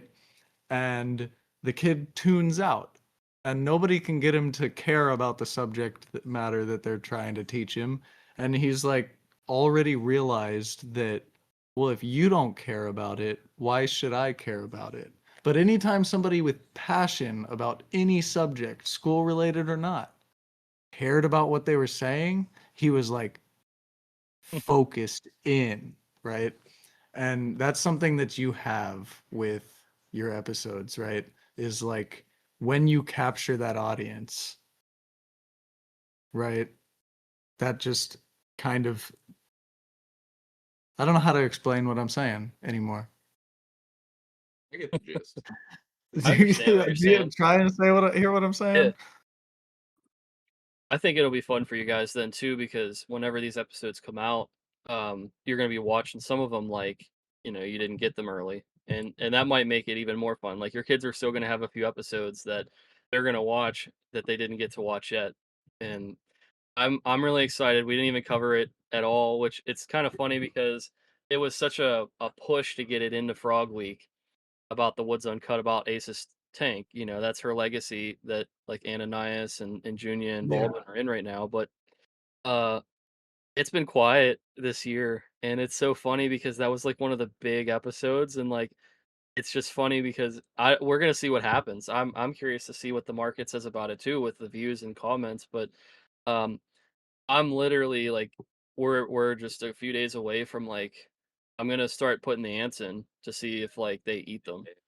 Like the Oh, big battle was gonna be the Nice. American toads versus the black field ants, and like I've been watching in the wild to see, and they do eat them in the wild. So I'm just interested to um let's show that in the tank. Let's see what some worker ants that get released into the toad's tank, what happens. Like, because if that is supposed to be the primary diet, like that book I've been referring to 113 years ago, even in that, it said that they ate ants as like one of their top prey items along with earthworms. But if toads are so drawn, because I think there's just so many ants out there, but if they are drawn to them, and all these guys except for Junia have come from the wild, what's going to happen when they see a prey item that is literally native like them in the environment? Are they going to go nuts? Are they going to ignore it? Is it so small they're not going to care anymore? It'll just be really cool to see what their reaction is. It's not a scientific episode, I guess, but it is kind of observational because it's like, well, what do we do whenever we show something that they might be familiar with? Like I think Ananias has probably seen them in the wild for sure, because I found them out there before where he's from. It's like, what's he gonna do? How's he gonna react? Is he gonna go nuts? Is he gonna be very like calm? Like, because they could sting you too. They're oh yeah. not helpless, but toads love ants, and it's stomach, uh, so many like studies on their diets, like if you flush their stomach or people dissected them a long time ago, even still now, um, what they find in their stomachs, like yeah, they find ants a lot, and it'll just be cool because it's been building for like 4 years to get to this point. The colony is so big, like they're gonna move into an even bigger enclosure, and like we're gonna have like I still have to film. There's gonna be a thunderstorm again for the episode, and there's going to be somebody who gets revealed as a special guest that's going to make their way into the tank. Um, it's going to be really fun for people because it's just not only is it a whole different take on the same show, and it's the launching pad for it, because like Frog Week, all of the books and all the research, that's not just going to stop there. That's going to be influencing the other shows. Like that's why I wanted to introduce it in Frog Week because it's easier. But we're going to talk about like carrying capacity in a tank with these toads. We're going to talk about like ecological niche and like what these animals mean to this environment. Like all these different enclosures coming together and what they represent, like these plants that I'm propagating or the mushrooms. Like we're going to talk about what their roles actually are in creating an ecosystem and how they balance each other out. So the kids are going to have something really special to watch whenever they go back to school in August. But um, being somebody who's so invested, I think I'm my biggest fan, or I'm the show's biggest fan. Like I love it. I want to see them better. I don't really even care anymore about the views. Like I just want to put on a clinic. I want it to be something you get the popcorn and call it a day. Like, man, we're watching this tonight. Like I'm interested in making that. I don't really care as Yes. much about the views, but like I want cinematic like quality of what you're gonna watch. Yeah. A banger for these episodes. And I think that this episode has the potential to do it because it's going to be so over the top, and there's no gimmicks this year. It's not going to be like it's going to be straight up like it's going to be competitive, and I'm really excited for their episode. It hasn't even been edited, and some scenes haven't even been filmed yet, so I'm excited for it.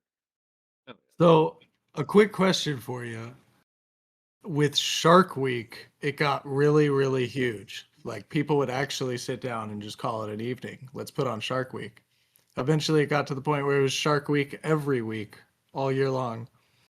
You know, like, do you see yourself ever getting to the point with this project where like you've got the big cameras and like you've got crews and like, you go like do a whole season where you're in Argentina or like some other place, man?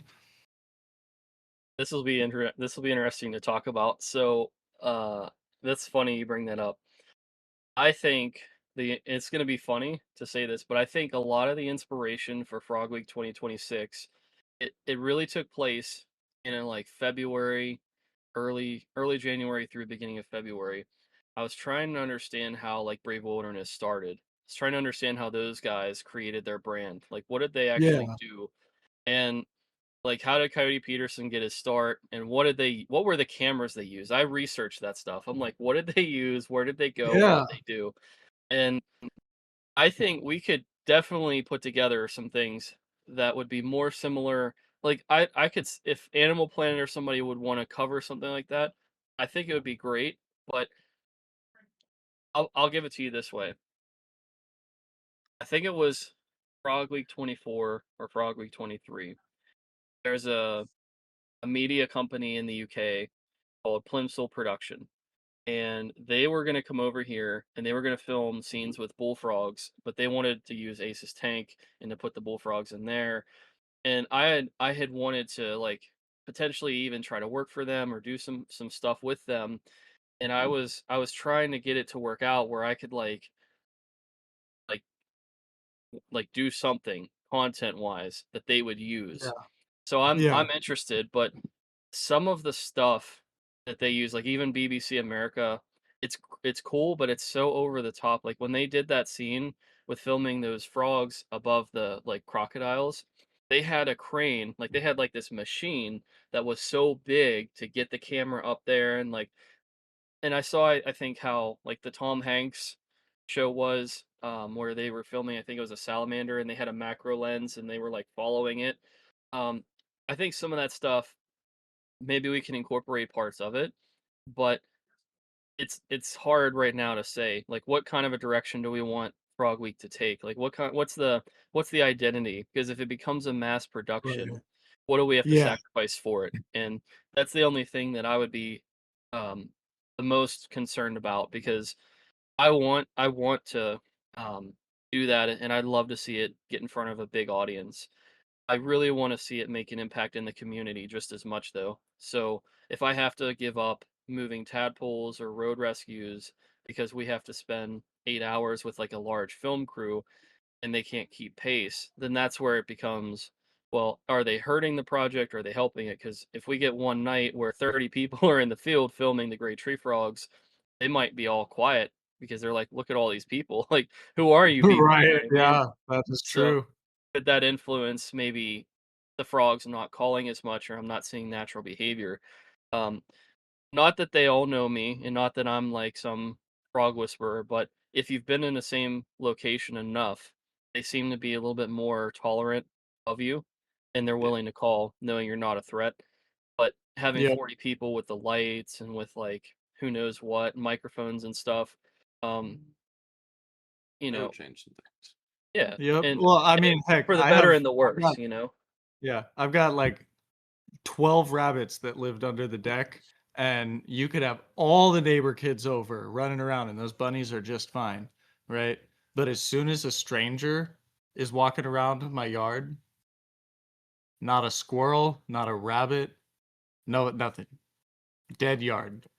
They know a stranger versus this other mammal walking around, they don't know you, but like Yeah. they know this mammal, hairless Yeah. monkey walking around. This albino bear on 2 Yeah, legs. yeah. But We hairless apes. I mean, here's what I would say about it because that was a really good question. I would hope that it would be more similar to a I understand the stuff they're doing now, I'm not super invested in, like the stings and like the little like 7-minute episodes of like whatever. But when they went out to the field and they were actually looking for stuff and they were trying, like when they actually like the Komodo dragon episode was fantastic that they made recently. I don't know if you guys saw it. They used like red cameras and some Sony cameras.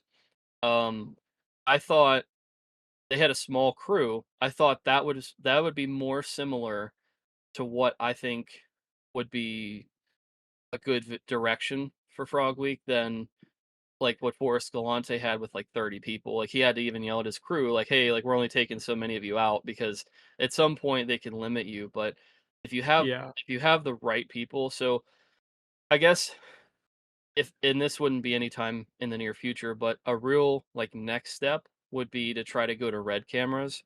But the problem with red cameras is that they don't have very good autofocus and they also don't have good stabilization. And if I'm a field herper or if I'm a field conservationist and I got to move around to chase an animal or there's some Yeah. crazy thing moving, even if I'm the best in the world, there might be a split second that I missed of something important. So that's why I haven't gone to red cameras. It's not that I think they are probably it. That's the upper echelon of like if I started using it, you would know immediately. You would know like there's just a look to it. That's what BBC Right. America will use. That's what like Brave Wilderness uses, and even Forest Galante. They all are using red cameras. But there's a guy who's probably making 60K to do that because a focus puller for red cameras is like Yeah. they aren't very they don't seem to be very common. So those guys are making big bucks. That's who is like really making your nature documentaries is those guys like filming it. Right. Yeah, and really the big distinction between the two is honestly going to be a production budget.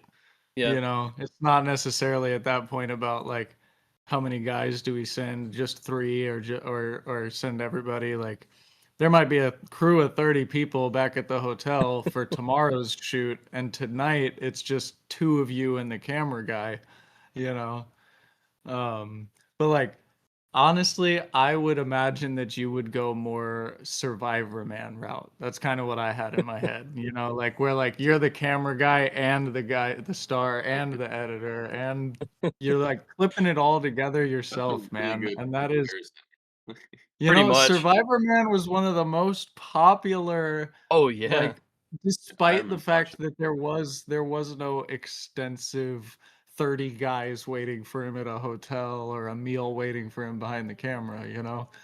Like, Les Stroud was so, awesome. Hey man, Right? oh you yeah, Like gotta have to go and do what you gotta do, man. That's the truth.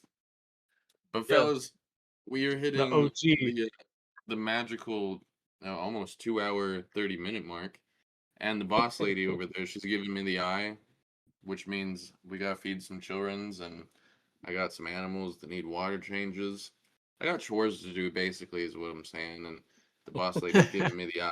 She's also gonna be the the one doing the editing on this, so if it goes over 2 hours, I get the eye. I'm saying the end is nigh, is the what end we is are nigh, saying. Gabe. The end is But nigh. It is late. Thank you, we got everybody, for tuning in. What were you saying, Tristan? I was just gonna say, Aaron, like we got more to talk about, bro. So like let's put a pin in our conversation and let's consider this part one. And we're gonna continue our conversation another day on part two, bro, because we got some more to talk about. I want to talk. So Carrot here. I don't know if The I told can you of worms has been the cracked can of open. worms has been cracked, bro. It's been busted Like wide. fully busted But open, man. Like you're gonna have to give me a couple of days to chew these worms down, and then we're gonna have a lot to talk about. yeah, but Carrot here is a hobby mycologist. I guess that's the best way to say it. He actually worked for Yeah. a grew mushrooms for a while. He's one of their lab techs. And I remember you going down the rabbit hole with certain mushrooms and how they eat nematodes. Hmm. So the next I time, really wanted to talk to you about that, and we yeah, never even. Did you see yeah, the source we that I sent you from the National Health Institute? I sent you a source from that on Instagram, and it was talking about that. It actually talked about the I forget which oyster mushroom, but it's one that they actually sell in grow kits that was doing just that. So Okay. Yeah. froze Yep. grown them. No, Yep. you know what? I probably did see it and like just completely forgot about it. So now I know what I'm doing with my evening later. But Yeah, dude. We have more conversations we need to have. Well, That's I'll it. throw this out there. We have the Woods Uncut takeover coming up in the winter. If you want to do earlier than that, I mean, we've got Wild Vivarium's relaunch of season 7. So, like, I mean, we've got stuff we can definitely like come in or a post Frog Week thing. Like, we've got a few different things. I'd be more than happy to jump on with you guys. Bro, you're one of the Hey, we boys would now. love You to hit have up, you you back come on. after Frog Week. Yeah, bro. You're one of the boys now. You hit us up. You're like, hey man, I got time. All right, bet. Let's get you on. Like, we'll make it happen, bro. You let me know. You're a busy dude and you wear a lot of hats, so you let me know. We'll make it happen, bro. We'll make it happen.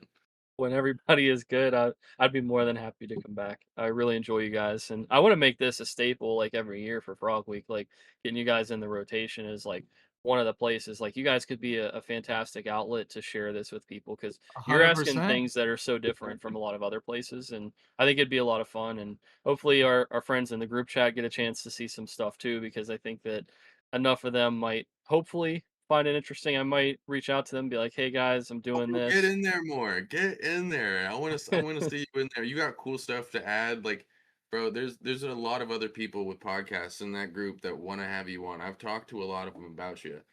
Like, they want to Cat wants to have you on too. She has a lot of good questions for you. That'd be a good show for you, dude. I'm gonna reach back out to them. They wanted to have something for Frog Week too, so we're gonna make it happen with them again. I think. Oh yeah, dude. Make it happen. They're Love good it. people and they think you got some cool stuff going on. They're good Thank folks, you. bro. That's like good old Kyle here. I'm repping his shirt for a week for a reason because they're good people in that chat. We take care of each other. So hit them up, bro. Let's Hey, make some stuff. you guys gonna get the Frog Week merch when it comes out? We're gonna have You merch come send out. me a link. You send me a Yeah, link, and we're gonna send drop me it a on. link. We'll see. Take my money. We'll I'll wear we'll it on the share show. it too. We'll share it too, man. Like just like Tristan's doing right now.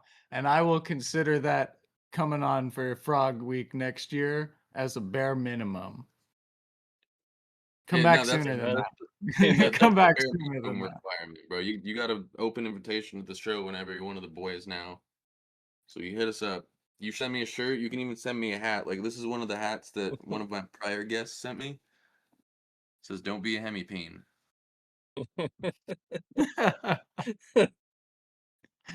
And I got next time two. we'll have to talk about some of those mushrooms too, because Yeah, I could go down that rabbit hole like you Tristan gotta was watch the saying. Woods Uncut episode coming out for Frog Week because it's in there. Oh They're in there. yes, I'm excited. I will drop a comment on it and get it I need pushed up that.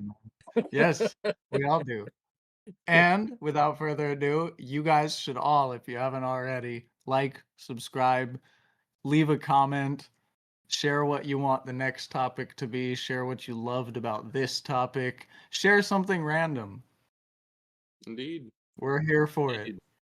And Aaron, tell the people where to find you again, brother. Tell the masses where they can come and get some knowledge, some frog knowledge, some Well, I frog appreciate it. entertainment. Your stuff is great. That's one place they could go. Man. For us, I think Woods and Forests Media, the YouTube channel and the Instagram page are what I operate with, like how I share all of the stories. If you're looking to see what the nonprofit's doing, then it's PA Woods and Forests, and it's a black and neon green logo. The Woods and Forests Media logo is like me with a backpack on. It's kind of more like I'd say gold, and I'm going for like a brown or burnt orange kind of like concept of the picture, but it's me with a backpack on. Woods and Forests Media, that's where Frog Week is going to come out, and that's like the graphic for that show and for the brand as well. Hell yeah, But yeah, man. Right Right on. on. Well, we know where to find you. You're always welcome back onto the show. Yeah, you If one you're of the out there boys. listening tonight, I just want to shout out to the rest of the community tonight. Have a good rest of your evening. Remember your worth for yourself. Like, I could go down a million different stay positive messages. I just need you to receive all 1,000 of them right now. Think back to all of our episodes, all the good vibes, the energy, pick a story, and remember that you are worth it. Have a good night, everybody. Tristan, you want to take us out? Indeed. All right, ladies and gentlemen, this is my ending spiel. If you like what we're doing, hop over to the Patreon, give us some support. We're a couple of young parents just struggling through life. So if you like what we're doing, throw us a bone, buy the homie a coffee, dude. It all helps. If you want to get in contact with us, hop over to the Hobby Hangar Instagram account. You can get in contact with me, Miranda, there. If you want to get in contact with me because I'm just not paying attention to the Hobby Hangar account and I'm being a bad Hobby Hangar host, go bug me on my personal account because I might just be able to respond to you there faster. And that is going to be sweet_T_480 and you will find me there. Ladies and gentlemen, this is the Hobby Hangar. It's been a blast. And most importantly, stay sexy. Peace out, everybody. Breaking down reviews, got the hottest takes. Dropping all the scoop like a chef serve cakes. Tune in every week, you know what to do. Join the Hobby Hangout, we got room for you. Grab your headphones, kick back, relax. We got the stories, true facts to the max. From east to west, we got the whole globe repped. Tristan and Connor got this podcast talking about hobbies, baby, every single show. Chilling with the best, let the good vibes flow. Here, time to unwind. Let Tristan and Connor ease your mind.